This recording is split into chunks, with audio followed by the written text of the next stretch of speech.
Coach, congrats on the win. That looked like fun out there. How was it for you? Yeah, I mean, it's a good win. Obviously, 4-0.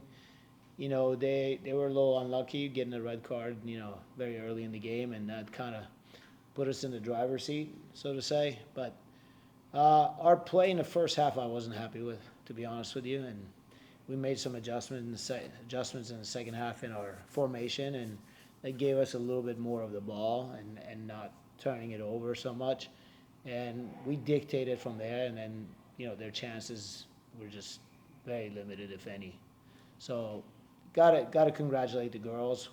Just gotta be a little bit sharper, down the stretch, especially in the next game against Dallas. I saw you in the first half, right after the red card, the next 20 minutes. You got a couple of chances on goal, but once again, shots were going wide, and I could see your frustration building. But what did the team do to kind of calm itself down and really focus on actually putting the ball home? I just think, a lot of times we talk about, just our passing, for example. Make the high percentage pass instead of trying to make a pass that might not get there or it's hopeful. It's the same thing with creating chances. You can cross the ball from 40 yards out and hope that somebody's going to get on the end of it and score, or you can combine on the ground and give yourself a better chance right in front of the goal at your feet instead of at your head. And that's what we talked about at halftime. No more crosses. We can pick this team apart because we're a man up, and the way we changed it, we gave a little bit more of an overload inside the midfield. So, and we got the result for it. I thought our second half play was much better than the first half. You guys were aggressive for the entire game, even after you went up 4. Yeah. You felt like you were pressing for a fifth. And you mentioned the passing. The crossing felt like it was on point. Just again, missing in the first half, but it felt like you were able to create more open looks where girls were able to finish in front of the net, as you mentioned, with wide open space. What was the difference? Yeah, a lot of it has to do with the fact that they were a man down, and we were able to find holes in their block, and from there we were creating chances with a higher percentage, but if you look at it, we missed a bunch of goals as well, and we still scored 4. So at the end of the day, got to be happy about the result, especially scoring 4 goals, because you never know. At the end, it might come down to goal differential, and getting 4 goals was very important. Last one from me. Next week, obviously, I know you're not having started thinking about it, but next Friday, you have Dallas Trinity here. Yeah. The team you're tied with now. Yeah. Was some of those goals saying, hey, let's put a little bit more distance between us so we can get that, so we can have a better position? Yeah, I mean that gaining confidence, but obviously that game is going to be the decider. For me, that's a playoff game.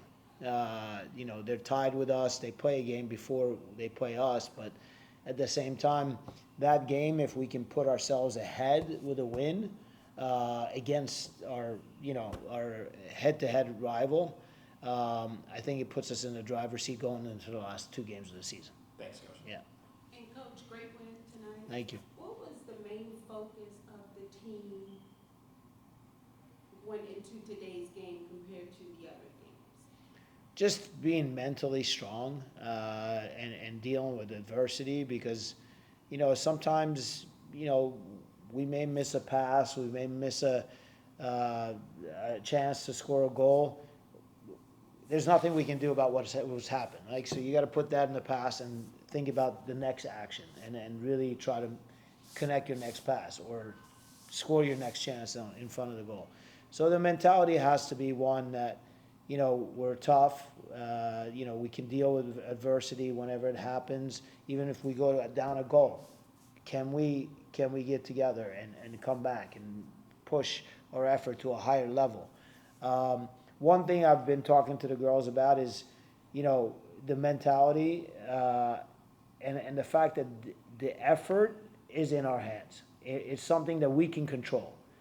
We can't control how the other team is going to press us or how difficult it is to play against them, but we can bring the effort game in and game out. As long as we do that, we'll give ourselves a chance to come out with the results. Next question. What advice would you give the next generation that's trying to make it to mastery of the ball, technical skills. Obviously, that getting to this level is not easy, and then it takes certain physical attributes for a player to make it at this level.